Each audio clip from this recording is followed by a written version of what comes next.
Welcome to the Dr. Ed Show. I'm Dr. Edmund Sulkowski. You know, we don't diagnose here, we don't treat here, but we hope to educate and inform to empower you to be in charge of your own health and wellness. You can listen to me live every Saturday morning from 9 a.m. to 10 a.m. on AM 1250 The Answer for the Dr. Ed Show. During this time of toil and trouble, where masters of privilege are going to burst your bubble, as Klaus and Bill dictate madly, you will own nothing, but you will be happy. If you believe this forbidden tale, listen up, I have a bridge for sale. If we accept this transition from this enemy, being human could be a memory. Become aware, you must, before it's ashes to dust.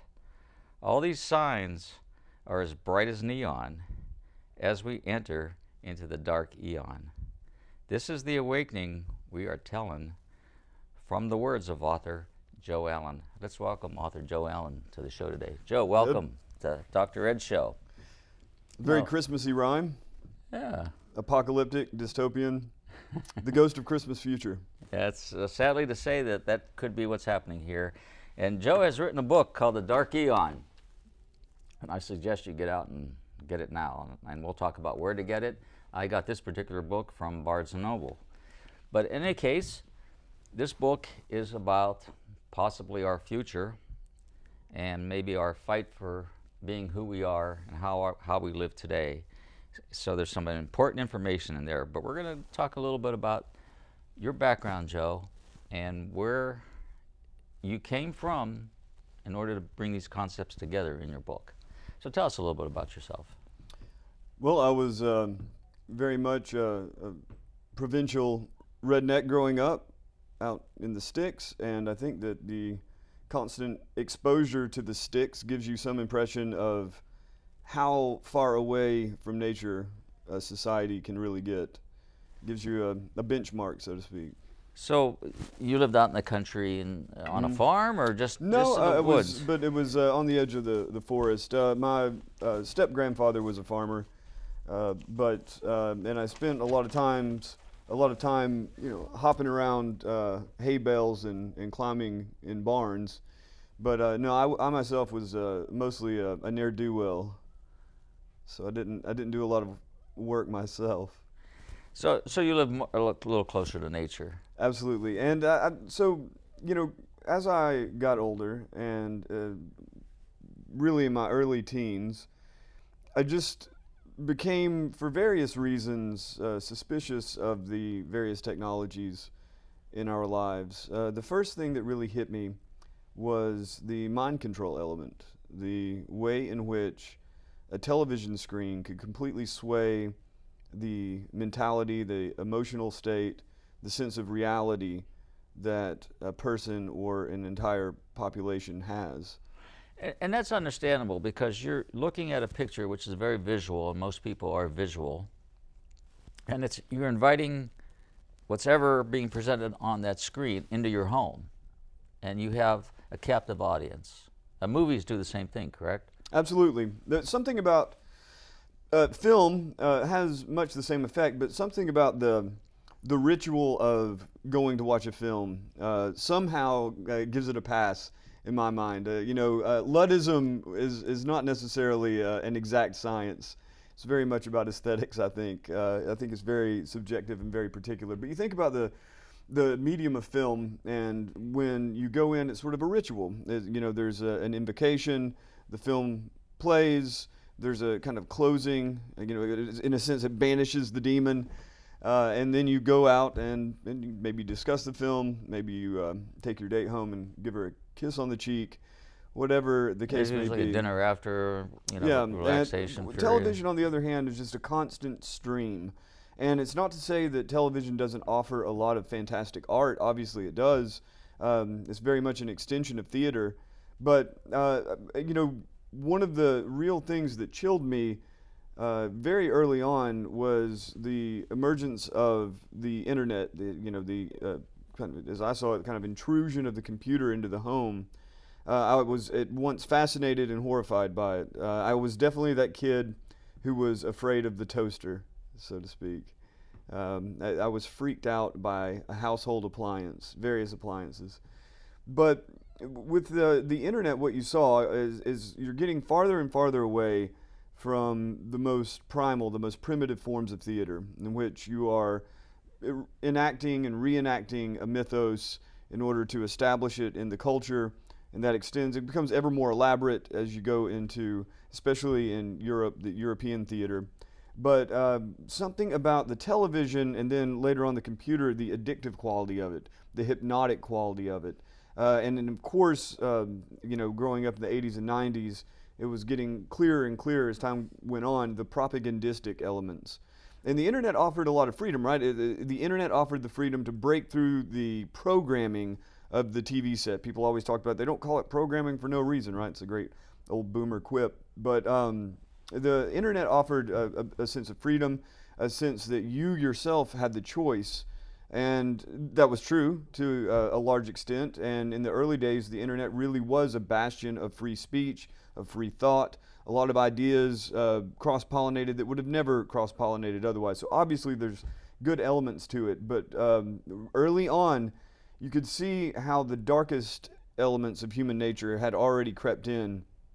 And now, I don't think, I think you would have to be extremely optimistic about technology if you were not to at least notice the extreme forms of mental control that the internet now imposes on the society. Well, I think what happened with television, there was a period where television was, the signal was being sent over a period of time, and then it would end at the end of the day.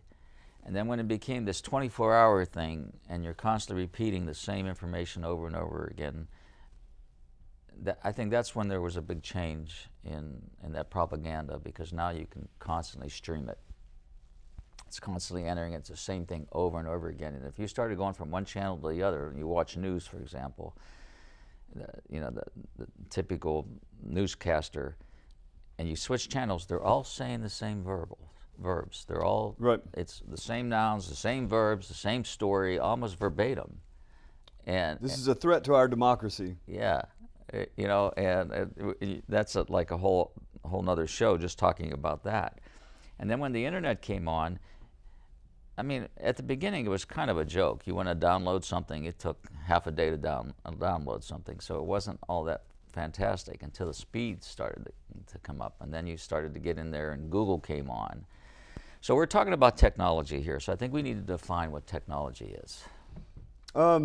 Technology obviously comes out of the term techne, Greek for technique, really. Techne, by and large, was relating to the arts, the crafts, warfare, shipbuilding, navigating a ship. So the tools and instruments have always been a part of it, but much of it was about technique. Much of it was about human skill. Technology is really just the external edge, or the external end of technique. The spear, the typewriter, the brain-computer interface, all of these are technologies, at least in my mind. That's really the line between technique and technology for me, is the internal and external. So technology is a tool. It can be very, very simple. It can be a flint that sparks a fire. It could be a nuclear reactor. It could be a taser. So most people relate to technology from this thing. Sure. All right. And the world at large, unfortunately. So when Alexander Graham Bell or Marconi or whoever started with the radio signals and the telephone signals and so forth, that was technology at its basic form, electric technology, right? A spear is a little bit different technology than something that's being powered. Sure. So we all accept that because of what? Convenience. It's easy to call up somebody and say, how are you doing, then going to their home on a horse and buggy or by car. Absolutely. Or walking and saying, how are you doing? Shrink space, right? Exactly. And in effect, you're affecting time as well. As did the buggy, by the way. The buggy shrunk space as well. Yeah, exactly. So we look at that as good technology. I can pick up a phone and say, hey, can you meet me for lunch or whatever? Sure. But then suddenly the phone got a camera. And that changed some things. I mean, it literally changed an industry. There was a big separate industry called Kodak, and you know, that had made their own cameras, and all these other companies that they did, where you had a separate camera to take a picture. Now you have something you could talk on, and then something you can take a picture with. And then suddenly you could, send that picture to somebody. So is that a bad thing? Depends. All things have a good side, right? If you think about opium has a number of good sides. You can relieve pain in people who are injured or sick. You can lounge about and lose all concerns about the world and your worries. It can be a social thing, and oftentimes has been, like the famous opium houses in China and later in Europe. But I think we've learned as a society and a species that the poppy flower has demons in it as well. And depending on how you use it. Depending on how you use it. But I wouldn't say it's neutral. All tools have a range of possibilities, some better than others. But none of them are really neutral. The idea that technology is neutral, it misses the inherent qualities, as it's oftentimes said, the values that are embedded in the technology. And so that a long book, for instance, requires concentration. It could be a good book, it could be a bad book, it could be the Bible, it could be Mein Kampf, whatever. But a long book requires silence, it requires discipline, it requires concentration, it requires literacy to begin with. All of these things stack the human in a different way than cave paintings, and in a very different way than virtual reality. And so each technology, I'm comfortable, I don't think anybody would deny that all technologies have a range, but none of them are neutral. It's not a blank canvas. So I remember having conversations with my grandmother, and when she was growing up, the area she lived in had dirt roads, and then they paved the roads. That was a fantastic thing. And I know when she built her first house, my grandfather and my grandmother, they had gas lighting in the house, and then electricity came out, and they converted it to electricity, and then I think she told me she was the first one in the area to have a washing machine, and all of that was making her life easier. I never heard her say, and she went on to say to me,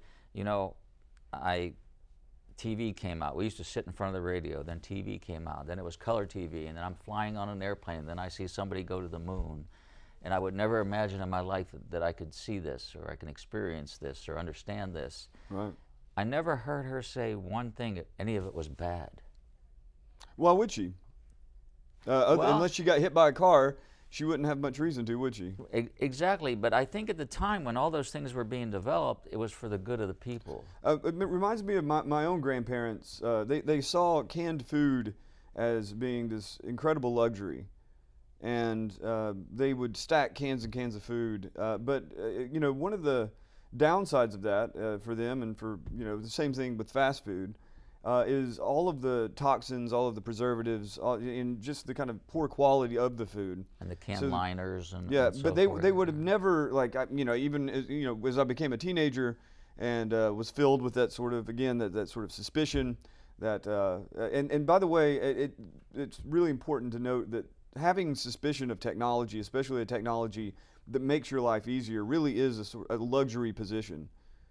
If you are in the woods and desperate, pretty much anything will do, right? But the more luxury a society has, the more time you have to think about the negative and really balance it. It's both a curse and a blessing. So you got to be a little bit spoiled to tell your grandma that her canned food is dangerous to her.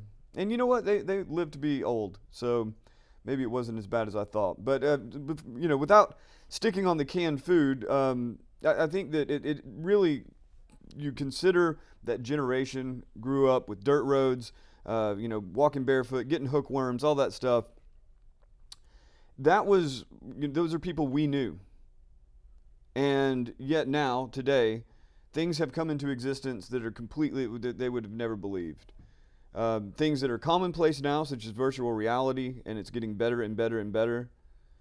And things that are just around the corner, such as the incorporation of brain-computer interfaces into media technology, assuming that they go as far as they would like to go. So this progression, when the cell phone came out, and I had probably one of the first ones when they came out. It was a camera bag with a big battery at the bottom of it. Yeah. and this big heavy phone, and it was the coolest. And it was probably $3 a minute to talk on the phone or something like that. So you didn't really use it a lot, and they were very expensive. And then they got mounted in the cars, and then there was this brick portable phone that came out from Motorola, and then when that flip phone came out, it was like, oh, I had to have that, But they were mostly for talking. And then the iPhone was developed, which is like, what, a supercomputer now? So I know, and Joe and I have had this conversation before, I stood in line for 6 hours for the first iPhone, which I still have, and I just found out that it's actually worth a lot of money because it has the Twitter bird on it. And oh, wow. And it's worth about $7,000, so it's going on eBay here pretty soon. But anyway. No, wait, hold on to it. Wait till you retire. You might be able to retire on that thing. But anyway, and I have gone through, I can't tell you how many cell phones, and probably I've had every version of iPhone that has come out. And it was this app, and it was the coolest thing. And if you hear today, there's this app for everything. You yes. have app for everything, and you need an app for everything. Yes. Today it's almost required. It's almost required if you want to buy anything or open a door to your garage or whatever. Yeah, to buy or sell, imagine that. Yeah, well, we're going to get into that one, and that's a bit scary. But in any case, the problem I see with these apps is, first of all, sometimes they don't work. They don't launch properly. And if you don't have internet service or cell service, they're not working at all. And that's a problem, because if you're not connected, then what good are they? And then my biggest concern with them is they track you. And what is this tracking thing? Well, it's the eye in the sky. It's literally the eye in the sky. So one of the elements that I cover in the book is the transition from a traditional to a secular to a technological society. And one of the thinkers that I look at in depth is a man named Ara Norenzayan. And Ara Norenzayan wrote a book called Big Gods. It was a huge hit among religious studies scholars to some extent, but very much so within that sphere of the scientific study of religion. Scientists who study religion and religious people. And in Big Gods, he argues that, and you keep in mind, this is kind of atheistic, or at the very least non-religious in its basis, right? The premise of these scientific theories of religion by necessity eliminates God from the equation. So what he's talking about is the development of these big gods, Jehovah, Vishnu, Krishna, in Asia, Tien, maybe even the Tao, or at least Lao says the Tao. These big gods big enough to hold together massive civilizations. And so he saw these gods as causative elements in civilizational formation. And then he talks about the process of secularization. So he gives these gods, these religious ideas, their due in their necessity to build up the civilization.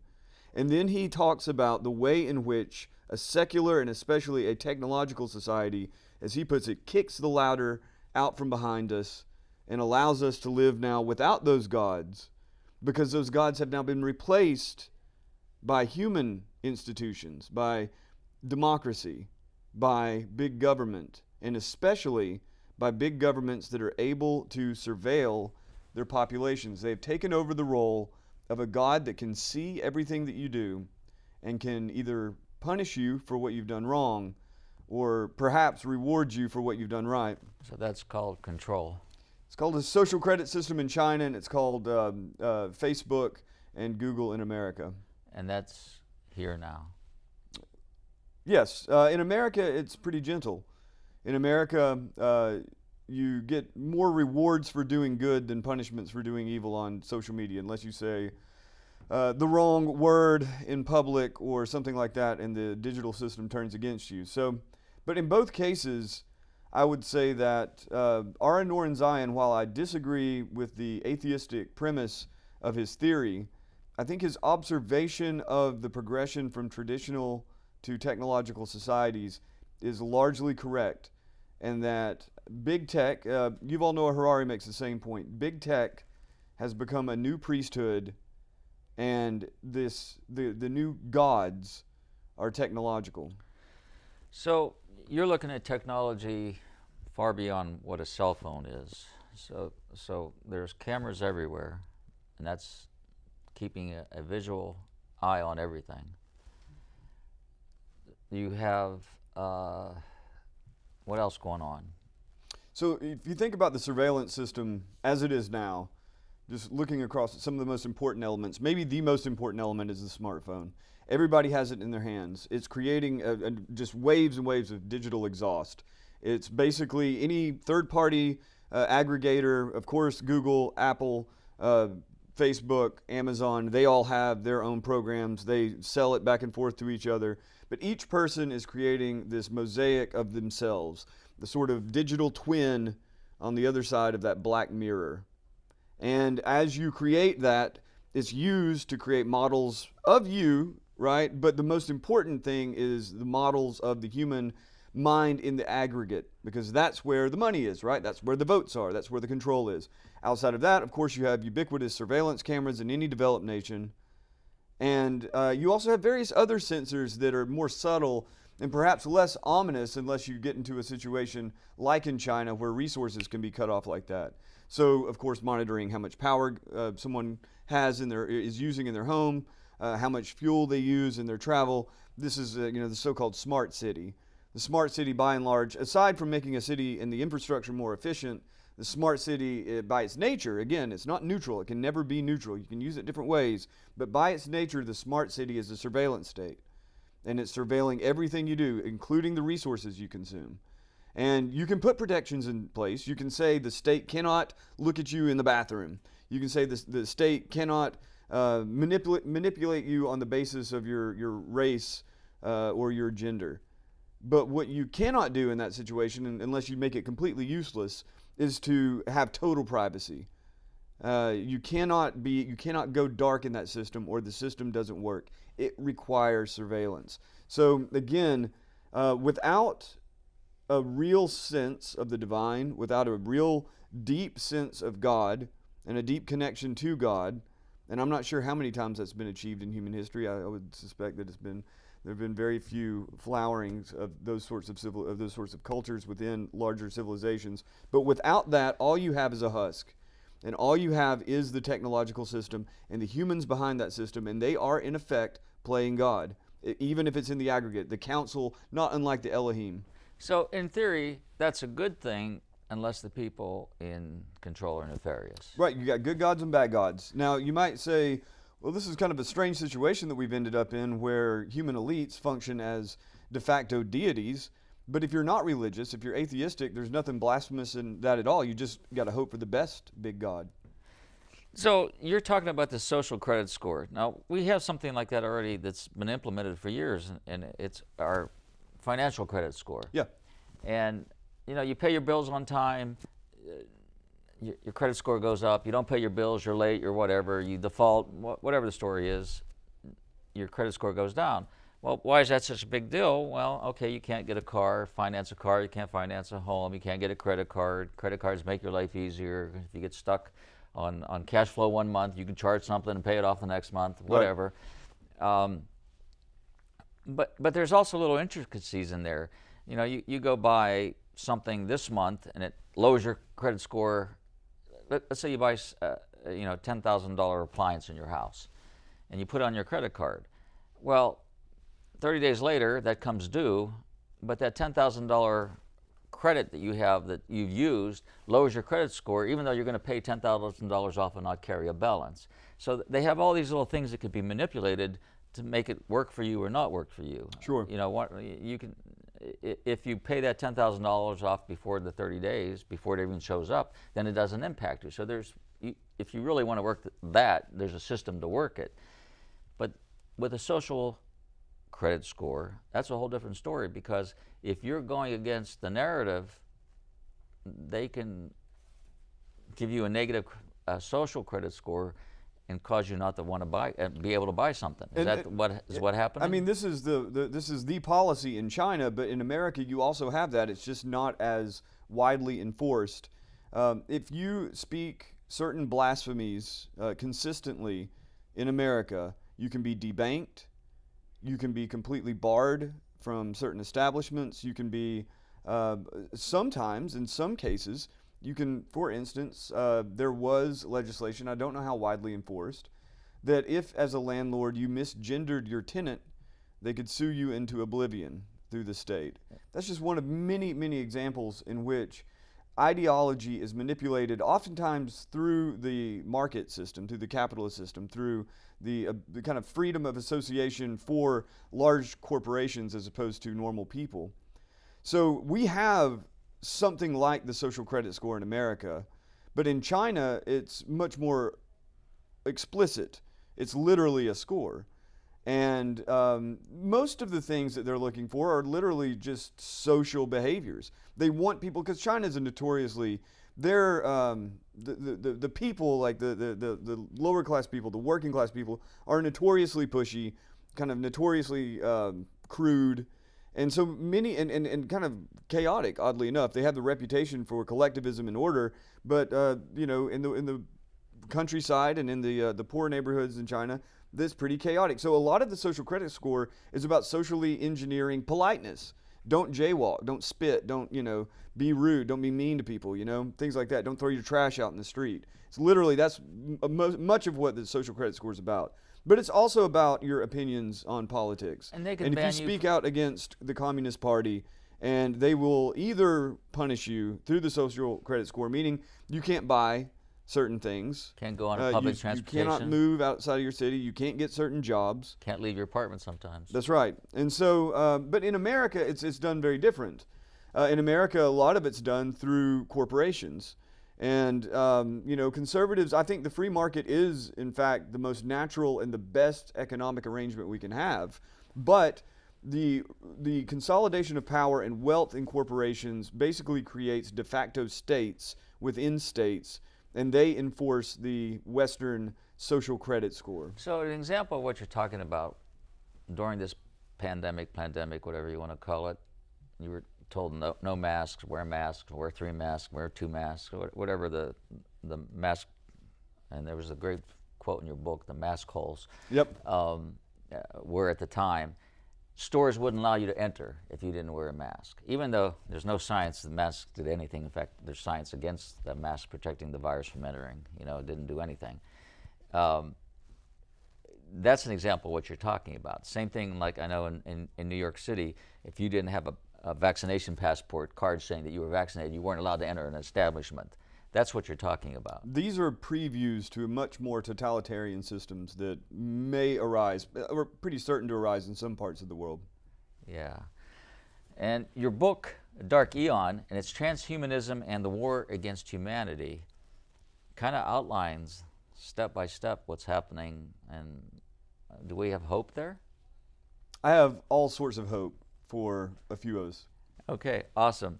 You know, we're right at our break time here, Joe, and when we come back, we're going to focus a little bit more on the book and give an explanation of these things that we can identify so that maybe we can stand up against them. We'll be back, the Dr. Ed Show, with author Joe Allen, author of the book Dark Aeon, Transhumanism and the War, and believe me, it is a war against humanity. We will be back.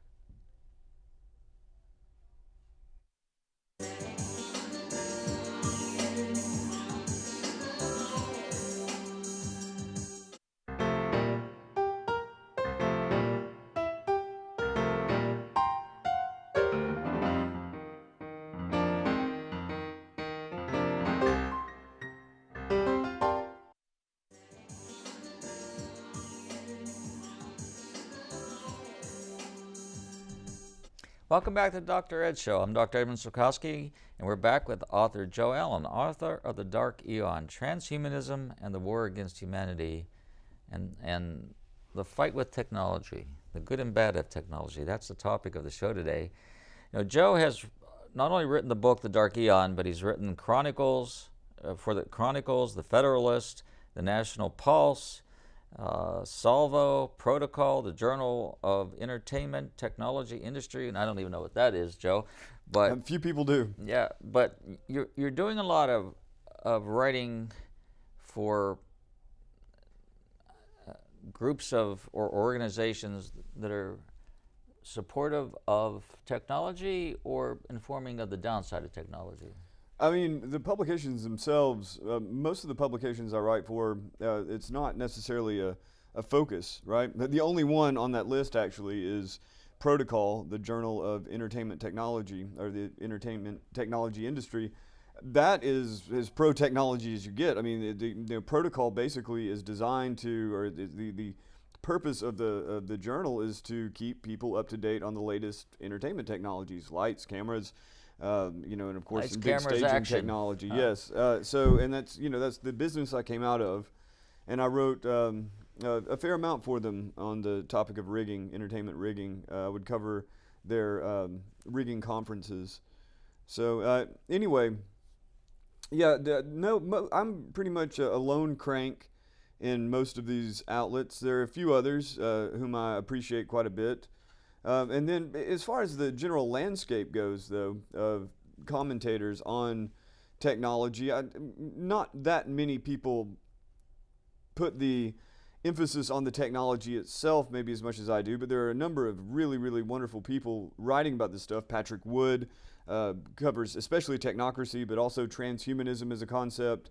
Whitney Webb, she focuses mostly on intelligence agencies and their roles in manipulating U.S. politics, but there's a big emphasis on technology and transhumanism because of the role in that process.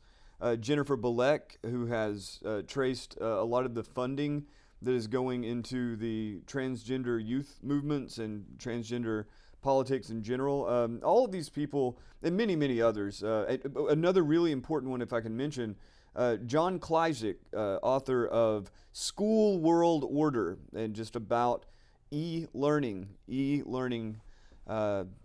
technologies, everything from AI instructors, AIs that literally rake over a student's personality as they learn under the system, creating that digital twin, as we were speaking about, in depth about their abilities, and various biosensors and other devices that they hope to incorporate into these systems. So, yeah, a lot of people are at this. I like to think that I come at it from a unique approach, but So let's talk. So you have a master's degree from Boston University. A master's degree in what? Scientific study of religion. Religion and science is the way it's often put, but religion and science conjures images of evolution versus creation debates, which, of course, that was kind of part of the discussion, but what I was looking at, what I studied, is the scientific study of religion. So my angle was primarily cognitive science and evolutionary science.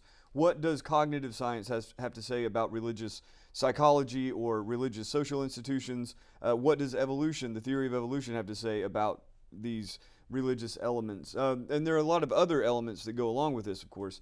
Biology, neurology, all these sorts of things are part of the scientific study of religion. You talk about a very kind of niche subject matter and specialization, but that was it, yeah. So when you talk about religion, and that's a collective word. Yeah. What aspect of religion are you talking about and relating it to science? Oh man, there's a whole lot, but let me give you two clear examples, and they're not necessarily things that I focused on a lot, but it's really illustrative of what this angle is going for. So there were a lot of studies done, and a few famous ones done, especially by Richard Davidson out of University of Wisconsin, I believe. But what they're looking at is the neurological correlates to meditative states and neurological correlates to deep prayer. And so you wire up a Buddhist monk, or you wire up a nun. That was the two subjects they used for the real famous study. And you look at their brain activity while they are approaching the deepest moments of prayer or the deepest moments of meditation to see what the neurological correlation is, right? So you're looking at electric function of the brain. Yes, and blood flow and other elements too. Yes. And they found very, very unique brain, very, very unique patterns of activity in the brain, especially those parts dealing with one's sense of self. That really quieted down during those during meditation, those stages. during Yes. prayer. And during the prayer, of course, you would, as you can imagine, the verbal areas of the brain activated. I can never remember if it's the Broca's area or the Wernicke's area, but one of those two. So, and that was in the case of the nun, who is focusing on verbal prayer, but her sense of self, or at least the neurons associated with it, quiet down almost to nothing. And the same with the Buddhist monk, except for the visual cortex. So you're getting a change of hormones, which are changing the electrical potential, which is being measured. That's one pathway. A lot of things going on, but the whole point of it is what you're doing there is crossing a boundary between religion and science. You are looking at religion through the lens of science. One of the things that really put me off about this course of study is that the worldview that comes out of it, again, science isn't any more neutral than technology. It basically demystifies religion in a way that I think actually blocks people off from the true power, from the true entities toward which religion points. This obsession with biological correlates, or this obsession with historical accuracy in religious text, or an obsession with looking at the inequality in power structures in a religious society, the sort of Marxist view. All of them are attempts at deconstructing religion, either explicitly or implicitly. It's just the outcome of it. And I think that the ultimate effect, at least to those who do not have a really solid anchor in their spirituality, the ultimate effect is to deaden the experience of religion. And in fact, you see it in the society as religion is just, the popularity of churches and religious leaders has plummeted. The church attendance has plummeted. The number of people who actually believe in God is plummeting. And I think that a lot of it has to do with everything from Marxist critique to the scientific views on religion. Well, isn't there a difference between religion and spirituality? When people talk about religion, oftentimes they think about the organized institutions such as the Christian churches or Hindu temples and all of the social organization around that. So religion, to bind to the gods, oftentimes it's thought of in terms of organized religion. Spirituality tends towards the individual and the personal. I don't really think that you can separate them out completely, though. I think that even the most individualistic spiritual person, right, spiritual but not religious, is part of a very large movement, and so they're part of a social wave washing over modern society. And then, of course, when you talk about religion, even the most stiff Catholic congregation, the people within that congregation still have their own unique spiritual experience of the world.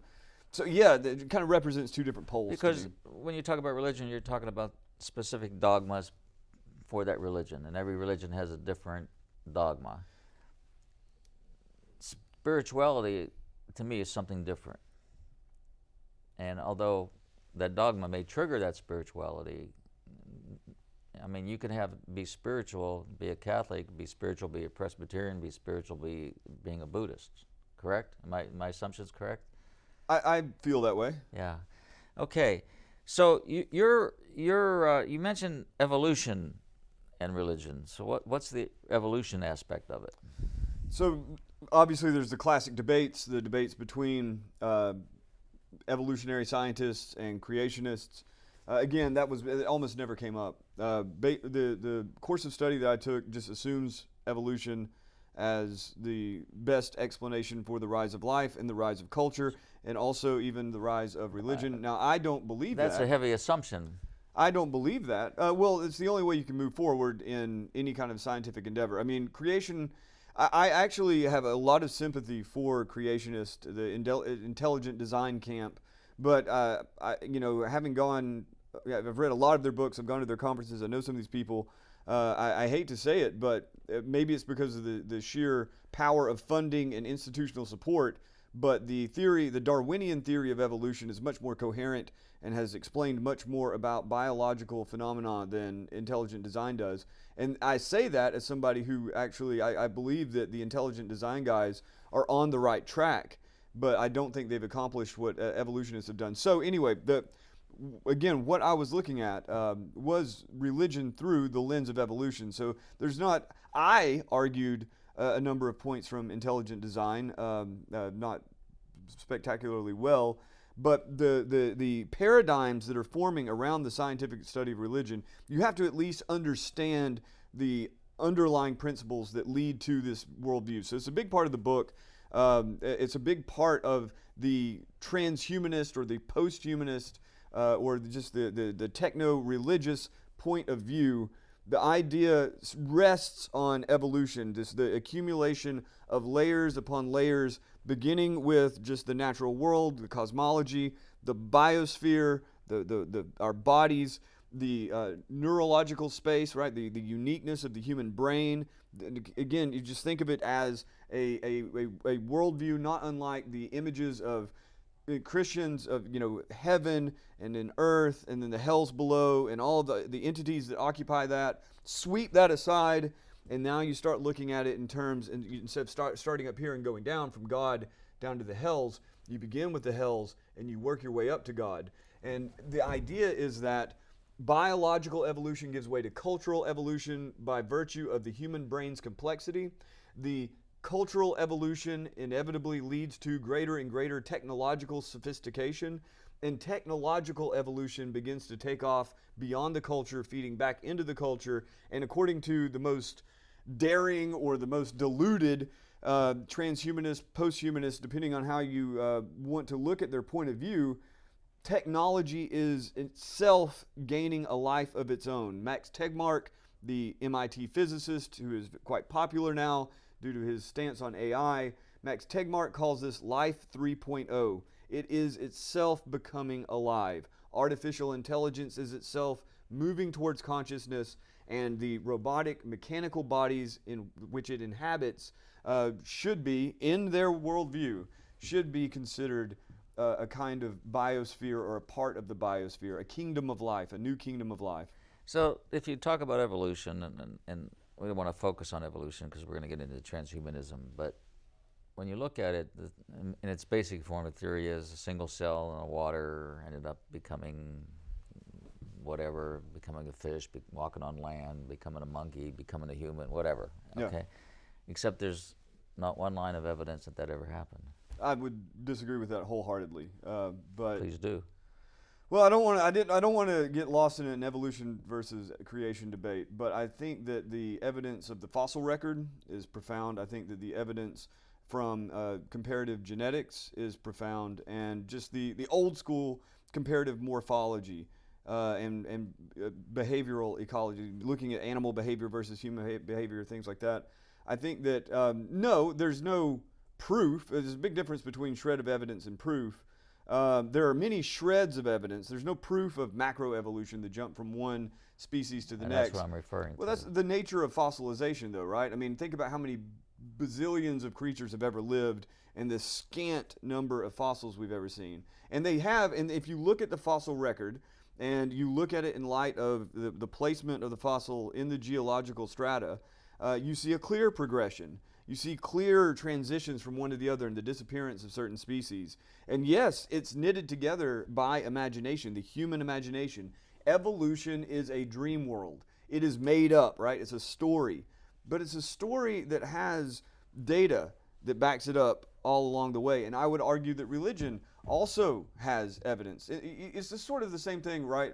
Like a religious person would say that God created the world in 6 days or at least 6 phases, and that the Bible describes that accurately. Well, there is literally no, I mean, there's zero shred of evidence there, and yet I believe it's true. I believe that Genesis is ultimately true, and I think it's odd that the evolutionary story, while it doesn't map onto Genesis 1-to-1, there are correlations that are so profound that you had Hebrew visionaries millennia ago who are able to intuit or envision the process of simplicity giving way to complexity, giving way to human beings, giving way to human history. Anyway, I don't want to get lost in the creation versus evolution story, but I think that both tell two different stories. I think that one, the story of evolution, tells the material story. It's basically looking at the traces of the spirit moving through matter, whereas the religious story tells that story from the position of the spirit. Yeah. So the Dark Aeon has a foreword by Stephen K. Bannon. Who's Stephen K. Bannon? Steve Bannon, that's my boss. He is really the person who made this book possible and has made my work possible for the last almost 3 years now. He hired me on. Before that, I was kind of toying in an amateur way with writing about technology and the religion of technology and transhumanism. Once Bannon put me on it, it was like, I don't know, feeding a pit bull and opening his cage. So you're the transhumanism editor for the Banyan War Room. Mm-hmm. So what exactly does that detail? Well, from the beginning, it was simply journalism. I'm very uncomfortable saying it because I am not really. I was trained in journalism a little bit in science writing, but not really as a journalist per se. And I still don't. I see myself as a writer. Not a journalist, but that's how I functioned on the War Room. You know, I'm looking at the stories of the day, and the biggest task that Steve put before me was this. He said, make populist Americans understand what transhumanism is. Make them understand in the context of all these crazy news stories coming out, all these crazy new devices, all these crazy ideas that these elite people are talking about. Make them understand. Make them understand Klaus Schwab. Make them understand Elon Musk. Make them understand even the more obscure ideas. And that's what I've been trying to do for 3 years. If I succeeded, I don't know. So I opened up the show and we basically talked about what's called the Great Reset. Yes. And this Great Reset is something that's happening. It's not being hidden. It's openly talked about if you pay attention. Absolutely. But and don't mention it. And you have people like Klaus Schwab or Uncle Bill Gates, as I referred to him, Elon Musk. There's other names like Harari. Harari. Harari. Yeah, you all know a Harari. That's a name you don't hear out in the open, Harari. Well, yeah, unless he's on 60 Minutes. Well, I don't watch 60 Minutes, Yeah. so I haven't heard it. He actually has a really wide mainstream media imprint. And Kurzweil? Ray Kurzweil, yeah. Tell us about these people, and then let's talk about the World Economic Forum, and after you tell me about these people. Well, the first thing to know about the World Economic Forum is that they are a profoundly influential ideological hub. They meet in Davos, Switzerland every year. They're doing it right now, aren't they? Well, I don't think it's the big gathering. If it is, I'm really behind on my news. No, they have multiple gatherings, but the big one every year, Davos, Switzerland. Founder Klaus Schwab, founded in the 70s. I'm not going to mangle that date for your audience. Founded in the 70s, and Klaus Schwab really came into the public consciousness, especially for populists. Especially populists on the right, but also on the left, because of COVID. The World Economic Forum, in conjunction with the Bill and Melinda Gates Foundation and institutions like the CDC, Johns Hopkins, NIH, completely altered the course of people's lives and ultimately probably human history in their actions, and a lot of those were coordinated through the World Economic Forum or just the institutions in and around it. So it's really important to understand what the current political climate is in relation to the World Economic Forum, but I don't see it as some sort of cabal of controlling elites so much as it is a place, is one of many places where elites go to discuss their ideas. So they have a website, of course. Yes, of course, yep. And on that website they list every member. Yep. And these members buy into this. No, I mean, there is no this, though. There's no dogma. There's certain trends that you see over and over again, degrowth trends, trends towards socialism, not communism, but towards socialism. You see authoritarian streaks. You see the counter voices. That's one thing that I really don't agree with in regard to a lot of the ways in which the World Economic Forum is framed for populists on the right. It's oftentimes seen as if it's this mountain kingdom where Klaus Schwab is issuing directives that everyone else must follow. It's inherently totalitarian. It's inherently transhumanist. It's inherently communist. I mean, people just project. That's not what I see. I see a lot of variety in the voices there. I don't see many that I like, but I see a lot of. They invited Donald Trump to speak there, for instance. He was a keynote at one point. So, well, speaking, yep. Is Donald Trump a member? Do you know? And membership doesn't mean all that much. Membership just, like if you're an agenda contributor, that just means they throw you on the website. Basically, if you show up on their stage, unless you say don't, they're going to add you as an agenda contributor. So it's Because I had the understanding that you bought into that, and you got a controlling interest. You gave $1 million, you gave $10 million, you gave 450,000. So in order to be invited, not everybody you have to be a big deal to be invited. That's why it's this big elite gathering, right? But if we're going to get the real important thing to understand about the World Economic Forum is it has profound impacts on politics and corporate life. And the reason that I find it interesting is the Fourth Industrial Revolution. Because in the Fourth Industrial Revolution, which is a book that written by Klaus Schwab, published in 2016, he describes, in essence, transhumanism. He describes the convergence of the physical, the digital, and the biological worlds. And he is not an originator. People treat it as if Klaus Schwab is the originator. He is simply harnessing ideas that came long before him and will be around probably long after he's gone. Yuval Noah Harari, oftentimes called his assistant or whatever, his top advisor, his lead advisor. I've never seen that on anything except for his critics. I think that these sort of things have to be cleaned out, or we're going to look really stupid trying to fight these guys. But and Harari himself is much more complex. People, oftentimes he says this is what's happening. People attribute it to him as if he's making it happen. What you have to look at if you want to understand the real impacts of technology, and if you want to understand you could say the true priests of the religion of technology, you look at Silicon Valley, you look at our own military, especially DARPA, you look at Wall Street, who is funding all of this, and you look over at the CCP and increasingly at India and the ways in which they are forming their own kind of parallel versions of this. What you're talking about is a religion which holds the possibility of godlike artificial intelligence up as the salvation of humanity, and everything descending from that, from robots to do all of our work, to brain-computer interfaces to allow us to live in commune with that artificial intelligence or virtual reality or whatever other medium.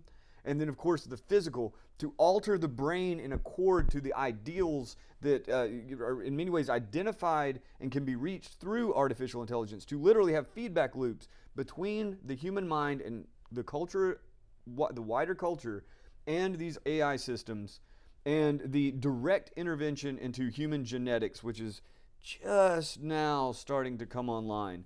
And so what we're talking about is a social revolution beyond which we've seen since the rise of agriculture, I would say.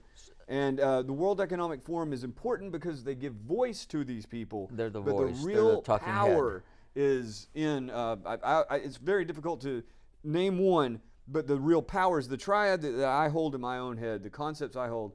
You've got Silicon Valley and just the tech industry driving the innovation. You have the military that is funding a lot of the innovation and using it for the acquisition and maintenance of power. And then you have the financial interests that fund it all. And I see exactly what you're talking about. And I go on their website every once, the World Economic Forum, and I can see all the corporation listed. And there are politicians involved in this. And in fact, they've done a lot. I think George Soros is a big contributor to all of this. They've funded politicians, funded them to get in the position to be elected, and there's a certain control amount over here. But when you hear Klaus Schwab get up and say, "You will own nothing, but you will be happy," he's never said that, though. I've seen it. Klaus Schwab has literally never said, "You will own nothing and be happy." I've seen it. We'll talk about this after. Okay. Okay. All right. All right. Yep. So let's say he hasn't said it, but Yep. I'm telling you, I've seen him say it. Okay. What's behind that? Why is that being said that if he didn't say it? That came from an article that was published either at Fortune or Forbes by a woman who is envisioning a future in which the current trends go forward. That's futurism. And more people don't have homes. They simply rent everything. And it was almost ironic. There's kind of if you read the entire essay, there is a sense of darkness there. It sounds like hell on earth. I wouldn't want to live like that. But anyway, she wrote the article, and it was published at Forbes, Fortune. WEF picked it up. That's very common. And then they made a video out of it, a very tasteless and freaky video. And then it got picked up, and now it's as if that was the slogan. I think it's important to look at as important as a symbol, but I think that in some ways these sorts of sensationalist sound bites, just like Yuval Noah Harari with his human beings are hackable animals, I think he's 100% correct. And I think the people who are like, Yuval Noah Harari is talking about putting nanobots in your brain, they are actually hacking their audiences. They are hacking the brains of their audiences. They are actually enacting what Yuval Noah Harari is talking about. They're using terrifying means to manipulate an audience. And that is the essence of what he's talking about when he says that human beings are hackable animals. That's the true irony of it. So I've seen a video with Klaus Schwab saying those words, "You will own nothing, but you will be happy." Okay, I'll have to see it. Was that an AI thing that I saw? Possibly. I mean, if he did say it, I would be very surprised. In fact, I would be very surprised if Klaus Schwab had any idea about it until they started getting blowback. These people, until the populist right was activated to be angry about what they're doing, and rightly so. We should be furious about these people. But once that attention started going in the direction of the World Economic Forum, then you started seeing all this backpedaling. They just shamelessly delete things that people found offensive. For instance, the "You will own nothing but be happy" video. Of course, the internet being what it is, it survives still. But no, I don't think that, I think that their agendas are quite diverse.